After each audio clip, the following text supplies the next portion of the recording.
तो देखिए बेटा ये क्वेश्चन है, एक्सरसाइज चल रही है 8.1, find the area of the reason bounded by the curve. Curve equation ये दी है, लाइंस ये दी हैं। देखिए कंडीशन लाइंस जो है वो आपका x की कंडीशन के रूप में दी है कि x 1 से लेके 4 तक। तो जो हमने इंटीग्रेशन की जो लिमिट्स हैं 1 से लेके 4 तक घुमानी है, ये याद रखिएगा, ठीक है। तो कर्व इक्वेशन ये दी है और वो कह रहा है and the x axis in the first quadrant, केवल फर्स्ट क्वाड्रेंट में कंसीडर होना है, ठीक है। तो ये दिख ही रहा है फर्स्ट क्वाड्रेंट में कंसीडर होगा, ठीक है भाई। अब देखिए क्यों कहता है ऐसा, क्यों कहता है, आप ऐसा क्यों कह रहा है, देखिए कि फर्स्ट क्वाड्रेंट में कंसीडर करना है।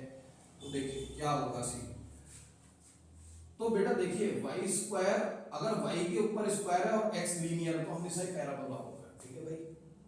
तो y के ऊपर स्क्वायर है, x लीनियर है, तो आप क्या लिखेंगे, सॉल्यूशन जब आप करेंगे तो आप लिखेंगे गिवन कर्व, ठीक है। गिवन कर्व आपने लिखा, ये है गिवन कर्व आपका, ठीक है। अब कंडीशन किसके लिए दी है, x के लिए दी है, तो ऑब्वियस है आपको y in terms of x लिखना है। क्या लिखना है, y in terms of x। तो taking square root on both side, taking square root on both sides, ठीक। ये है एक पैराबोला, ठीक है, ये एक पैराबोला है बेटा जी, ठीक। Taking square root on both side, तो आपके पास क्या है, y प्लस माइनस आएगा रूट x, ठीक है। तो हम मान के चल रहे हैं कि हमने एक रफ ग्राफ बना दिया इसका, इस टाइप का पैराबोला स्टैंडर्ड पोजीशन में है और ये सिमेट्रिकल अबाउट x एक्सिस है और ओपनिंग टुवर्ड्स राइट है। क्योंकि ओपनिंग टुवर्ड्स राइट क्यों है, क्योंकि यहां पर देखिए यहां पर x पॉजिटिव है तो ये ओपन होगा कहां को, इधर की तरफ, ठीक। तो ये x एक्सिस है आपकी, ठीक है। ये आपका पैराबोला गया सपोज, ठीक है, ये आपका पैराबोला गया, ये x एक्सिस को केवल और केवल कहां पर मिलेगा, x एक्सिस और y एक्सिस को केवल और केवल ओरिजिन पे मिलेगा, कहीं नहीं मिलेगा, ठीक है। तो रफ ग्राफ बना रहे हैं हम। तो अब ऊपर वाला हिस्सा क्या है, ये है y is equal to root x, और नीचे वाला हिस्सा क्या है, y is equal to minus root x, ठीक। एक बात ये, दूसरी बात वो कह रहा है कि x इक्वल टू 1 वाली लाइन, सपोज यहां पर x इक्वल टू 1 है, this is x equal to 1, ठीक है। ये पॉइंट है किसको रिप्रेजेंट कर रहा है, x इक्वल टू 1 को, और ये सपोज है x इक्वल टू 4 वाला पॉइंट है, ये जो पॉइंट है। तो ये लाइन गई, अब मैं इसको दूसरे पेन से दिखा देता हूं, ठीक। ये वो लाइन गई है x इक्वल टू 1 वाली, और ये वो लाइन जा रही है x इक्वल टू 4 वाली। तो आपका एरिया आपको लगेगा ये पूरा है, लेकिन ये क्या कहता है, केवल पहले क्वाड्रेंट पर कंसीडर करना है, कह रहा है, ठीक है। तो इसका मतलब एरिया क्या आएगा आपका, area enclose between the curve और ये दोनों लाइंस जो हैं इनके और एक्स एक्सिस के बीच में केवल फर्स्ट क्वाड्रेंट में, तो एरिया हमारा रिक्वायर्ड एरिया ये है। इन पॉइंट्स को नाम दे देते हैं, ये हो गया ए, ये हो गया बी, ये हो गया सी, ये हो गया डी। इतनी बात आ गई। तो आपने क्या लिखना है, रिक्वायर्ड एरिया, ये रफ स्केच बनाने के बाद required area that is equal to area of shaded region, area of region, ठीक, ए बी सी डी, इस रीजन का एरिया। अब ये निकलेगा कैसे, तो मैंने आपको बताया था जब x के लिए कंडीशन है तो आपने क्या करना है, y in terms of x लिखना है। तो y in terms of x आपका लिखा हुआ है, और x एक्सिस से ऊपर वाला जो हिस्सा है वो ये है, ठीक है, इतनी वाली बात। तो अब आपका एरिया क्या होगा, y की जगह में क्या टेकना है, ये टेकना है, तो आपने लिखा रूट x, वेरिएबल गया dx। जब y in terms of x होगा तो इंटीग्रेशन का जो वेरिएबल होगा वो क्या होगा, x होगा, ठीक है। कंडीशन कहां से कहां जा रही है, ये है x इक्वल टू 1 वाला पॉइंट, ये है x इक्वल टू 4, तो 1 से लेके 4 तक गया ये मामला। तो अब आगे को आप इसको इंटीग्रेट करना जानते हैं और ये हम इसको आगे को नहीं बना रहे, ठीक है, खाली टाइम वेस्ट है, ठीक। अब इसको पॉज करते हैं, ठीक है। तो देखिए बेटे सेकंड क्वेश्चन बिल्कुल मिलता जुलता था, उसमें टाइम वेस्टिंग थी तो मैंने उसको नहीं लिया, थर्ड क्वेश्चन को ले गए, ठीक है। अब देखिए ये क्या कहता है, area, find the area of the region enclose by this, ये कर्व इक्वेशन ये दी है, कंडीशन y के लिए दी है बेटे, ये देखिए, and the x axis in the first quadrant, केवल पहले क्वाड्रेंट में ही कंसीडर करना है, ठीक है। तो अब आप देखिए मैंने कहा था जब कंडीशन y के लिए होगी, ठीक है नहीं, तो यहां पर जो होगा आपने क्या करना है भाई, x in terms of y लिखना है, क्या लिखना है, x in terms of y। तो आप क्या करोगे, स्टार्टिंग क्वेश्चन की कैसे करोगे, सॉल्यूशन लिखा आपने, लिखा था गिवन कर्व, ठीक है, गिवन कर्व लिखा x square is equal to 4y। अब x के लिए निकाल लीजिए आप, x क्या होगा, taking square root on both side करोगे तो एक जगह प्लस माइनस साइन आएगा, ये आया, इसका स्क्वायर रूट 2 हो गया और इसका हो गया रूट y, ठीक है बेटा, इतनी बात। अब कभी भी देखिए अगर x के ऊपर स्क्वायर है और y लीनियर है तो पैराबोला, क्या होगा, पैराबोला होगा। तो ये पैराबोला कैसा होगा, बात आती है किस तरीके का पैराबोला होगा ये, ठीक है। तो हमने रफ ग्राफ बनाना है बेटा, कोई एग्जैक्ट ग्राफ यहां पर आपका नहीं देखता है, ठीक है, एग्जैक्ट ग्राफ क्या है इतने में कोई ध्यान नहीं देता। तो आपका देखिए यहां पर ये चीज देखिए, यहां पर ये जो कर्व इक्वेशन दी थी इसमें यहां पर ये जो चीज है ये पॉजिटिव है, तो इसका मतलब ये ऊपर को खुलेगा, x के ऊपर स्क्वायर है तो एक ऐसा पैराबोला होगा सिमेट्रिकल अबाउट y एक्सिस होगा, और क्योंकि ये पॉजिटिव है यहां पर ये चीज पॉजिटिव है तो इसका मतलब ये ओपनिंग अपवर्ड्स होगा। तो हमने बना दिया इसको ऐसे करके, सपोज ऐसे करके हमने बना रखा है, ठीक है भाई। अब ये कहता क्या है, y equal to 2, y equal to 4, suppose यहां पर ये पॉइंट है y इक्वल टू 2, ठीक है नहीं, ये पॉइंट क्या है, इसको मैंने a कह दिया, और ये a के कोऑर्डिनेट क्या है आपके 0,2 है, तो इसका मतलब ये y इक्वल टू 2 है पॉइंट, ठीक। और यहां पर ये है y इक्वल टू 4, मतलब b का जो कोऑर्डिनेट्स है 0,4 है, ठीक है, b के कोऑर्डिनेट्स। तो ये लाइन कौन सी गई, ये लाइन गई है बेटा जी ये वाली, आपकी लाइन जा रही है, इसको हटा देते हैं, आपको समझ में आ गया ये। तो एक ये लाइन गई, एक ये लाइन गई, ये लाइन है y इक्वल्स टू 2 वाली, और ये लाइन है y इक्वल्स टू 4 वाली। तो अगर ये नहीं कहता, इन द फर्स्ट क्वाड्रेंट नहीं कहता, तब तो एरिया पूरा आता है, ये वाला, ये एरिया पूरा हो जाता अगर ये फर्स्ट क्वाड्रेंट नहीं कहता, क्योंकि ये फर्स्ट क्वाड्रेंट कह रहा है तो इतना ही एरिया आएगा बेटा जी, ये वाला जो फर्स्ट क्वाड्रेंट में है। देखिए ये कर्व आ गया आपका, ये हिस्सा कर्व हो गया, ये वो लाइन हो गई y इक्वल टू 2, और ये हो गई y इक्वल टू 4, और ये हो गई y एक्सिस, तो आपका एरिया आया इतना, जो कि इनक्लोज हो रहा है इस सेट कंडीशन के हिसाब से फर्स्ट क्वाड्रेंट में। तो इनको नाम दे देते हैं, ये a पॉइंट है, ये है आपका कौन सा, B पॉइंट हम ले चुके हैं, ये है C, ये है D पॉइंट, ठीक। तो आपने लिखना क्या है, देखिए अब जो हिस्सा दाएं वाला है, ये दाएं वाला जो हिस्सा है ना, आपको बताते हुए चलो कि ये वाला हिस्सा क्या है कि x इक्वल टू प्लस के साथ 2 रूट y, और ये बाएं वाला हिस्सा जो है, लेफ्ट वाला हिस्सा x equal to minus 2 root y है, ये आपको केवल समझ के बता रहा हूं, ठीक है। तो आपका रिक्वायर्ड एरिया क्या है, required area is equal to area of shaded region, area of shaded region, region का नाम है ACDB, ये रीजन का नाम है। अब ये निकलेगा कैसे, हाउ, ठीक है। तो मैंने आपको बताया जब x in terms of y होता है, कर्व इक्वेशन जब आप x in terms of y निकाल चुके हैं, ठीक, तो आप देखते हैं कि आपका ग्राफ y एक्सिस के बाएं में है या दाएं में। अगर बाएं में है तो आप एब्सोल्यूट वैल्यू इधर ऑटोमेटिकली एब्सोल्यूट आनी है, एरिया पॉजिटिव आएगा।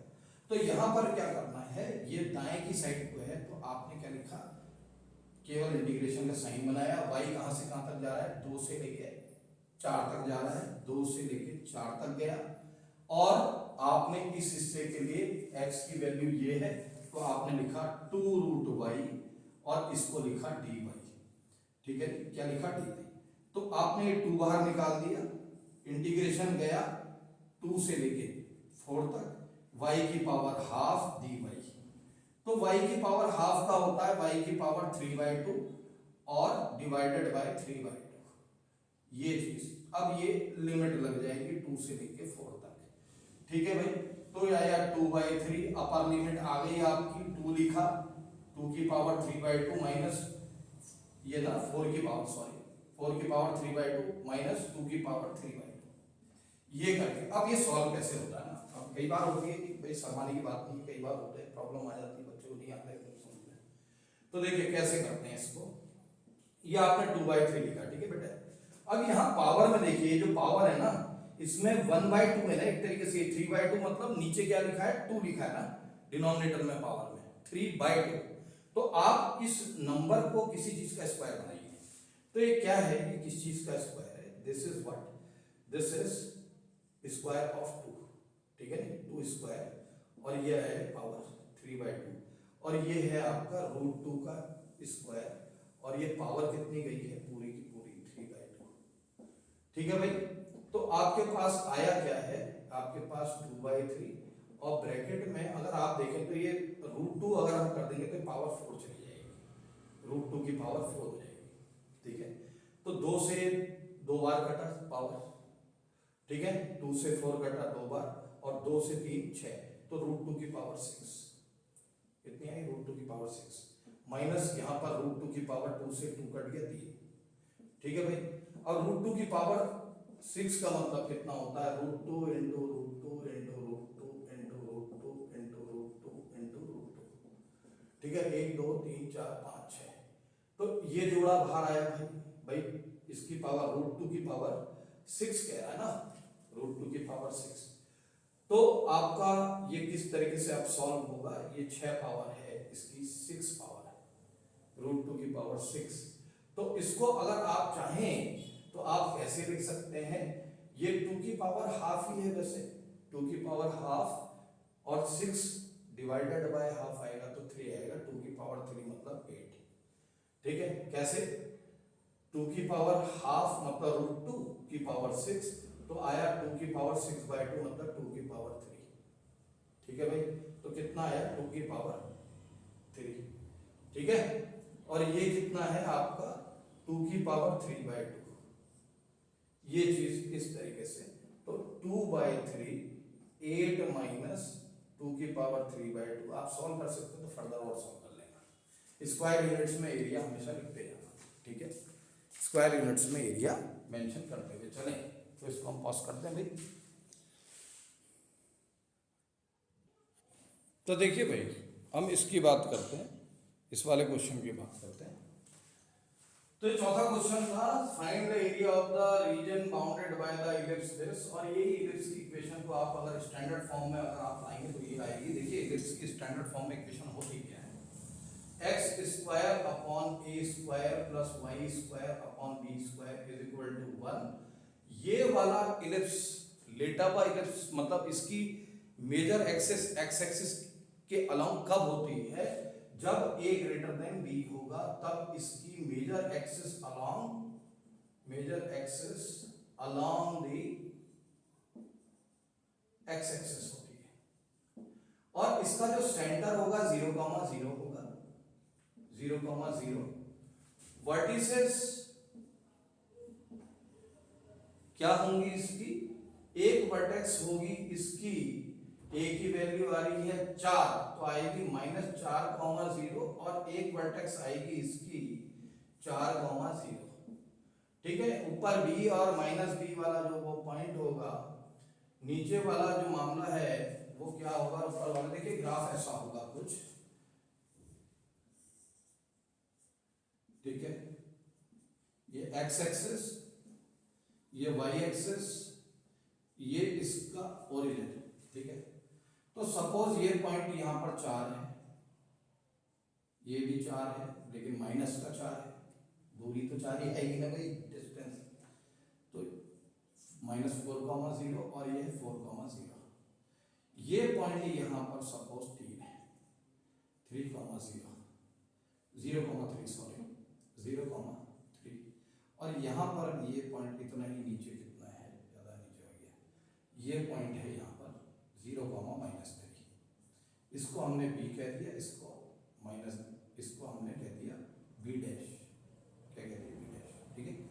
तो इलिप्स हमारा कुछ इस तरीके का होगा, इलिप्स हमेशा symmetrical about both the axis होता है, ठीक है ना, ये आपको मालूम है, ठीक है। अब बात आती है निकालेंगे कैसे ना, एरिया कैसे निकालेंगे। तो देखिए ये सब के सब मैंने कहा ना भाई इलिप्स सिमेट्रिकल अबाउट एक्सिस होता है, कोऑर्डिनेट एक्सिस। तो आप देखिए ये इस एरिया को अगर आपने निकाल लिया, उसका 4 टाइम्स कर दिया तो आपका एरिया आ गया। तो इस एरिया के लिए आपका जो x जा रहा है वो कहां से कहां तक जा रहा है, x जा रहा है 0 से लेकर 4 तक। तो कंडीशन क्या लगाएंगे, रिक्वायर्ड एरिया जो हो जाएगा आपका, required area that is 4 times of the shaded one, ठीक है, 4 times of the shaded area. और शेडेड एरिया के लिए x कहां से कहां तक जा रहा है, 0 से लेकर 4 तक जा रहा है, ठीक है नहीं भाई। अब आती है बात यहां पर, अब आप क्या लगाएंगे, यहां पर y in terms of x लिखा जाएगा तो निकालना पड़ेगा, क्या करना पड़ेगा, निकालना। तो कैसे निकालेंगे, हाउ, तो यहां पर देख लेते हैं, हमारे पास इक्वेशन है x square upon 4 square plus y square upon 3 square is equal to 1। तो हमने y यहां रखना, y in terms of x रखना, तो y यहां रखना है, x इधर सारी चीजें यहां को ट्रांसपोज करनी है। तो हमारे पास है y square upon 9 is equal to 1 minus x square by 16, ठीक है। तो हमारे पास आया y square equal to 9 times of, यहां पर एलसीएम ले लिया 16 आया, 16 माइनस x स्क्वायर, ये चीज आई। अब मैंने y निकालना है तो हमारे पास ऑब्वियस है प्लस माइनस साइन आएगा, ये चीज क्या हो जाएगी 3 हो जाएगी, नीचे ये हो जाएगा 4, स्क्वायर रूट ले रहे हैं ना, और ऊपर वाले का आएगा आपके पास 4 का स्क्वायर माइनस x स्क्वायर, ये चीज है। अब ये जो प्लस साइन है, प्लस साइन ये किस y के लिए है, ये वाला मामला है जो x एक्सिस से ऊपर है, माइनस वाला चीज जो है वो x एक्सिस से नीचे है, वो चीज है। तो आपने प्लस वाला लेना है, तो आपका क्या है 3/4, ठीक है नहीं, इसको 3/4 बाहर लिख दिया, और ये लिख दिया आपने 4 स्क्वायर माइनस x स्क्वायर, क्या चीज dx। तो 4 से 4 कैंसिल हो गया, आपके पास आया 3, ये आया 0 से लेके 4। अब देखिए, अब यहां पर आपको मैं आपको बताऊं, आपने लिखा होगा 3 मोर स्टैंडर्ड इंटीग्रल्स, तो उनमें से एक इस टाइप के था कि a square minus x square dx, ठीक है, जहां पर x को आप a sin थीटा करके लिख के सॉल्व करते थे। तो यहां पर अगर आप चाहें तो x is equal to 4 sin theta लेके सॉल्व कर सकते हैं। तो अगर किसी को ये याद ना हो तो वैसे इसका होता है x by 2 into a square minus x square plus a square by 2 sine inverse x by a, ये डायरेक्ट, अगर ये याद है तो वेल एंड गुड, नहीं है तो आप क्या करिए, आप लिखिए let x equal to 4 sine theta, आपने ये लिख दिया। तो x by 4 equal to sine theta आया आपका, और थीटा आपके पास क्या आ गया, that is sine inverse x by 4, ये चीज आपने थीटा निकाल दिया। अब यहां पर से आप क्या करिए, dx को हटाना पड़ेगा ना इसको यार, तो dx को हटाने के लिए आप क्या करिए, dx इज इक्वल टू, ठीक है नहीं, तो इसको डिफरेंशिएट करिए, तो ये आ गया dx equal to 4 sine theta का होगा cos थीटा और इसका d थीटा, ये चीज dx इस चीज से हट जाएगा, ठीक है। अब हम यहां पर लिमिट भी चेंज करेंगे भाई, अगर बाय द वे x, अब आप अगर बाय द वे x को 0 रखते हैं, x को 0 रखेंगे तो साइन इनवर्स 0 क्या आएगा, 0 आएगा, तो थीटा आ जाएगा 0। अगर आपने x को 0 रखा, यहां पर 0 रखेंगे, ठीक, तो आप क्या आएगा, साइन इनवर्स 0 मतलब 0, ये तो पहले चैप्टर में आप, ठीक। अगर आपने x को 4 रखा तो क्या होगा, ये 4 रखोगे तो 4/4 कितना हो जाएगा 1, तो साइन इनवर्स 1 मतलब π/2, तो थीटा आएगा π/2। तो लिमिट ऑफ इंटीग्रेशन आप बदलेंगी, तो ये इंटीग्रेशन क्या हो जाएगा, 3 लिखा आपने, तो जब x 0 था तो थीटा 0 है, जब x 4 है तो थीटा π/2 है, एक बात तो ये। अब ये स्क्वायर रूट आया, ये है 4 स्क्वायर माइनस x की जगह में लेना है 4 साइन थीटा, ठीक है, तो x का स्क्वायर मतलब इस पूरे का स्क्वायर, dx की जगह ये आ जाएगा 4 cos थीटा d थीटा, ये आएगा आपके पास। तो अब आप देखिए क्या आया 3, ये आया 0 से लेके π/2, और ये है आपका 4 square minus 4 square sine square theta, और ये है 4 cos थीटा d थीटा। ठीक है, तो अब आप सॉल्विंग चल रही है, तो अब आप देखिए 0 से लेके π/2, ठीक, इधर इस रूट साइन के अंदर अगर आपने 4 स्क्वायर को कॉमन लिया तो 4 स्क्वायर जब रूट से बाहर आएगा तो 4 करके आएगा, तो यहां क्या बचेगा, यहां बचेगा 1 माइनस साइन स्क्वायर थीटा बचेगा, और ये 4 भी आप आगे डाल दीजिए, 4 स्क्वायर हो गया, ये बचा आपका cos थीटा d थीटा। अब देखिए root 1 minus sine square theta जो होता है आपका साइन स्क्वायर थीटा, ये होता है आपका मॉड cos थीटा। क्या होता है, मॉड cos थीटा। लेकिन अगर ये फर्स्ट क्वाड्रेंट में है तो ये पॉजिटिव करके खुलेगा, तो ये आएगा cos थीटा, क्योंकि ये फर्स्ट क्वाड्रेंट का चक्कर है। तो ये चीज अभी कैसे खुलेगी, cos थीटा करके खुलेगी। ठीक है, तो ये cos थीटा करके खुलेगी। ठीक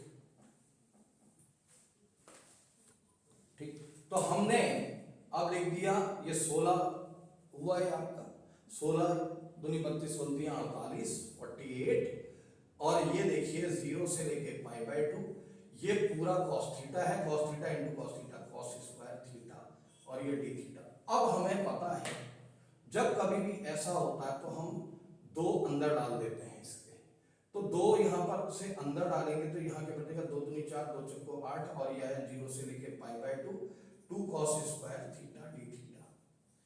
तो मैंने आपको ये बताया होगा कभी ना कभी, 2 cos स्क्वायर थीटा की जगह आप लिखिए 1 प्लस cos 2 थीटा, और ठीक है ये जो एंगल होगा इसका दुगना यहाँ लिखा जाता है, 2 साइन स्क्वायर थीटा की जगह पे आप लिखेंगे 1 माइनस cos 2 थीटा, यहाँ पर जितना एंगल यहाँ पर इसका दुगना लिखोगे। अब ये 2 cos स्क्वायर थीटा है तो हम क्या लिखेंगे, ठीक है, देखिए ये अलग फ्रेम है, तो आपका आया 24 लिखा आपने 0 से लेके π/2, और यहां पर आपने लिखा 1 plus cos 2 theta d theta. ठीक है, तो आपके पास है 24। अब ये डिकम्पोज हो गया तो आया 0 से लेके π/2 d थीटा प्लस 0 से लेके π/2 cos 2 थीटा d थीटा, इतनी चीज, और ये गया आपका पूरा का पूरा ये सी।